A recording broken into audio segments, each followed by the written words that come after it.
Hi there. Welcome to the second episode of my mini-series on making Windows 11 better. Last time we focused on changing the color of the default folder, so we changed it to blue. I quite like the blue folder because it looks good on a dark background, very easy on the eyes. That's one of the things about macOS that I quite like. Today we're going to be looking at the PowerToys add-on. So we could open first of all the Microsoft Store. We're going to search PowerToys. And it's the first option that comes up. It is actually developed by Microsoft themselves, and you can install it. Once you've installed it, it's in this little drop-up menu here, and we'll just double-click here. And we're just going to drop down all of these menus here, and we're going to see what all of these do one by one.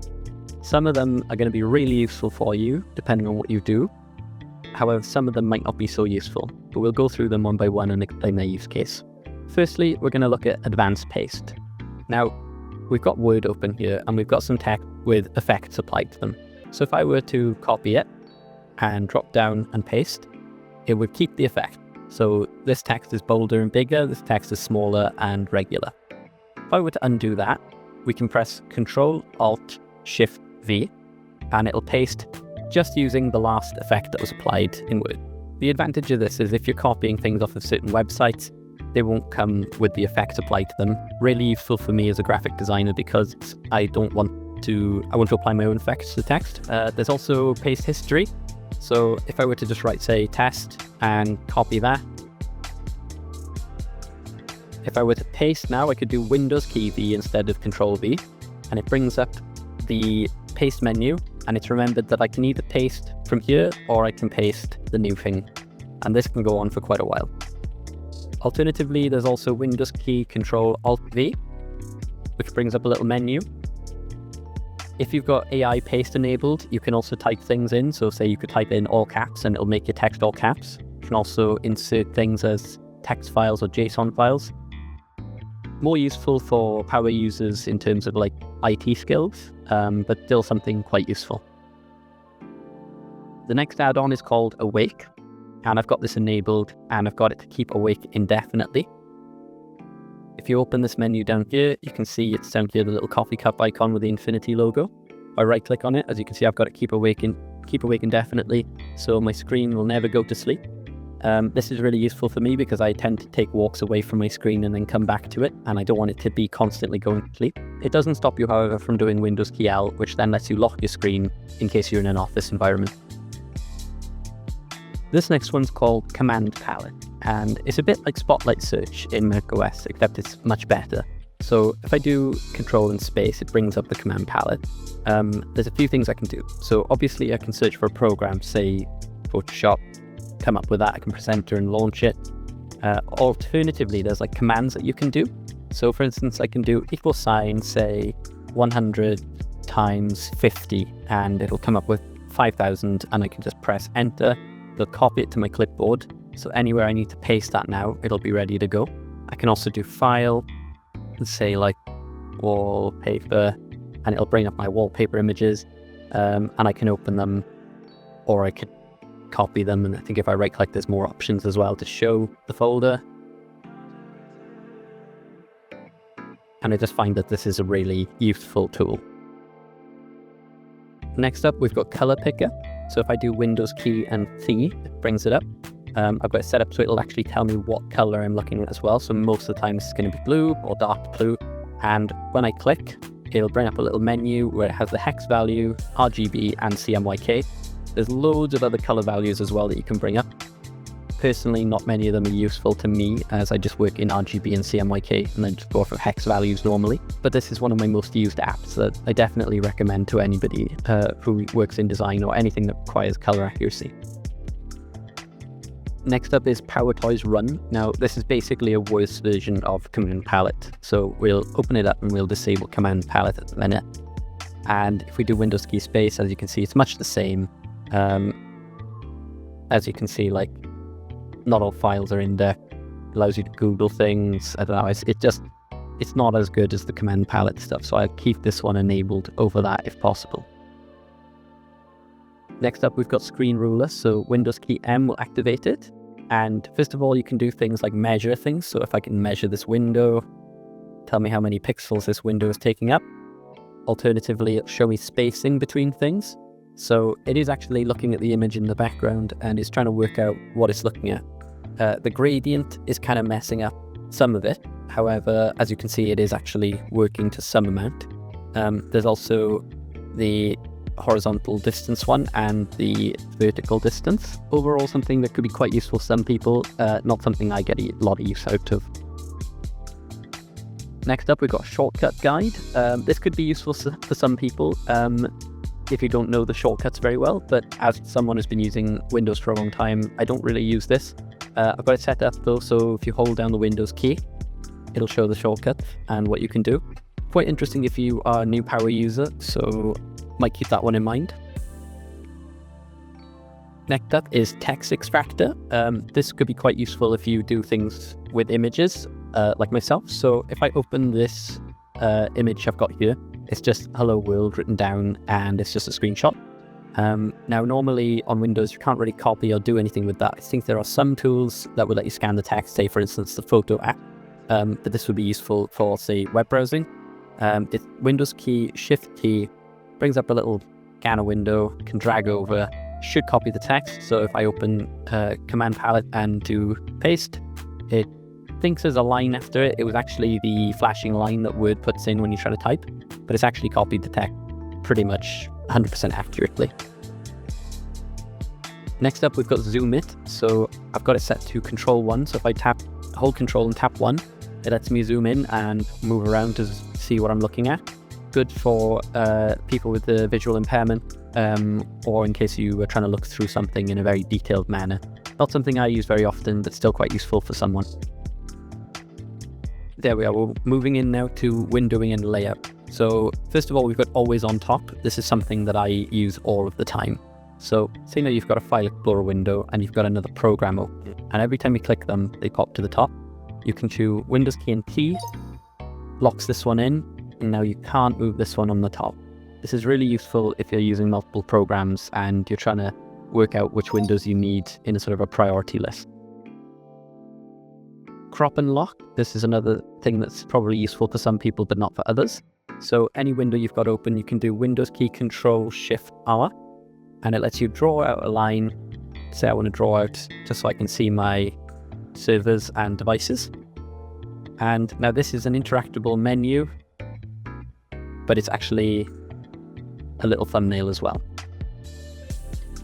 Next up, we've got FancyZones. So this is Windows key, Shift, and apostrophe. And it brings up little presets that you can make for organizing your windows. So we'll put on columns for now. We'll close this. And say now I had File Explorer windows, open 2 of them. I can grab the top of them, hold Shift, and I can pin them to certain areas of my screen. This is really useful for some programs if you need, say, 3 programs open at the same time. And then if you do Windows key, Shift, period again, it can pick, say, rows, but better, and you can connect them to these rows. Not something I get a lot of use out of, but certain people may find that really useful.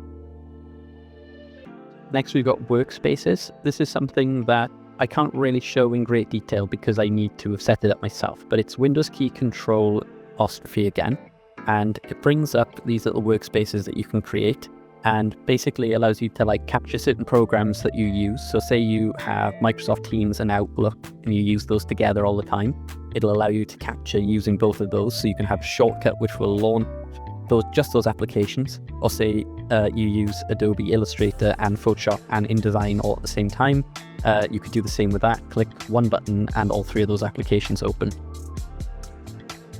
Next up, we've got Keyboard Manager. This is really useful for some people who want to map their own custom shortcuts. So for instance, in this case, we can add a mapping. We could say we want it to be the C key, and what we want it to do is activate a shortcut. We'll do Command C. We could also add another mapping. It could be the V key, and that could be Control V. So then, for instance, I can just say create a new folder, do C, V. Oh, sorry, I need to click OK to that first. yeah, press C on that, press V on it, and it acts like Control C and Control V. Not something that I really want to use a lot of, but maybe useful for some people if you've got an atypical keyboard. Next up, we've got mouse utilities. So first of all, Find My Mouse. Very useful if you're working on a lot of documents at the same time. You lose the mouse, you can give it a shake, you can find it. Sort of works like macOS does, except this one's more like a spotlight that you can customize. You can even customize the appearance, so it could be a black spotlight or a white spotlight or whatever. There's also mouse highlighter, mouse jump, mouse pointer crosshairs, all things that I don't really use a lot of. They're all about using your mouse. If I'm honest, the only one that I think you're going to find much use out of is the Find My Mouse. Mouse without borders is interesting because it means that if you've got two Windows devices that you want to use the same set of mouse and keyboard for, you can move your mouse across and it'll act like it's like a second monitor. This is quite useful for some people. However, I've tried it in the past and I've noticed it's a bit laggy, so I don't know if I can fully recommend it. Some other apps do the same thing, like Logitech. Logitech's mouse app will allow you to move across multiple devices and it's much more smooth.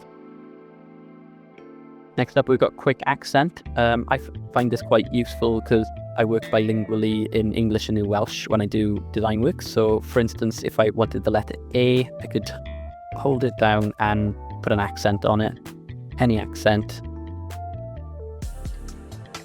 And it even has certain characters that you wouldn't usually use. So quite useful for some people, not so useful for others. Next up, we're moving in file management category. So first things first, we've got preview pane for things like SVGs and PDFs. This is really useful if you're quite visual. So if I open File Explorer, go to the desktop, I've got two files here. One's a PDF and one's an SVG. Preview pane on the right will actually show me an example of these. And also thumbnail icon preview. Usually you just see a little icon for a PDF or an SVG. In this case, we've got actual thumbnail for these. So really, really useful, especially if you do things like design or use a lot of PDFs.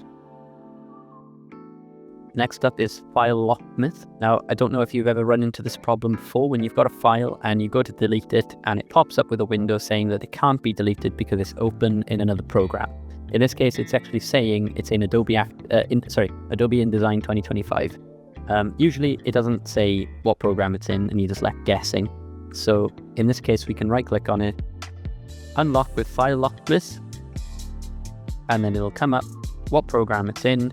You have the option to end the task. It'll even tell you who the user is. Now, in this case, I'll just end the task. It does that through Task Manager, shuts it down, and then you can delete the file. Really useful if you've got a lot of things going on and you just need to delete a file. Next up is Image Resizer. It adds a little entry into the menu down here where you can resize with Image Resizer. And you can choose between a few presets, so medium, small, large, phone size. You can also enter custom one. So we'll go with phone, which is extremely small. And we can choose to overwrite it, we won't. So if we click resize now, there we are, we've got an even smaller version of the file. If I go into properties, as you can see, yeah, small file, compressed it. Quite useful, although most of the time I will just use Photoshop for activities like this. Next up is New Plus. So if we right click and go to New Plus, you can open the template and drop things in here. So I've got a Word document here, and if I go to open it, it's got Hello World written on the inside and it's called Hello World. I'm going to drop it in here, and it's a little bit bugged at the minute. So if I go to desktop, right click, go to New Plus, I can create documents like that and they come with the contents inside them. This is quite useful for things like if you had a Photoshop document that you edited a lot, or thumbnails for YouTube, or anything that you just needed a template for, you can just create those templates. Next, we've got Peek. Now, Peek is a bit like Quick Look on macOS. There is also an app called Quick Look on the Microsoft Store that does a similar thing. I do prefer this one though, because I feel like it's a little bit snappier. Now, there are a few changes that you can make. So in this case, I've got it set to just spacebar. So when I click on something and press spacebar, it opens the preview and I can use the arrow keys to sort through these. It also works with things like Word documents. So if I were to create a document of the hello world, click on it, press space, I can see that preview of that document. Very, very useful. By default, it won't let you change it to just the spacebar. So if you go to your normal drive, users, your user, go to app data, local, Microsoft, PowerToys, key, and then there's the settings.json file. First of all, you're going to need to shut down PowerToys. So find it in the menu, right click and close it. Then when you open this is a bit complicated to look at first, but we're just going to pull it out. Default activation, we can find activation shortcut, and basically it'll look for the modifier key, so the Windows key, Shift, Control, Alt, one of those. We're just going to want to click false on all of these, and then once we save it, whatever key we had just as the activation key will now just become the activation key on its own, so it becomes really useful for skimming images. Next up, we've got PowerRename. So we've got two folders here, both just new folders. We'll highlight them both, right click, and we'll go to rename with PowerRename. And we can do certain things, so replace certain aspects of the name. So say we want to get rid of the new part and just replace it with, I don't know, the folder. And we can choose to apply and close, or just apply, say the folder. Or we can use regular expressions. We can also change the formatting, and it's really good for renaming things on Mac, especially if you've got things that have been outputted by certain Adobe files. So there we are. That was Windows PowerToys, something that I think is basically an essential if you're a Power user. I hope you enjoyed the video. Please leave it a like and a comment if you've got value out of it, and see you again in the next one. Thank you very much, and goodbye.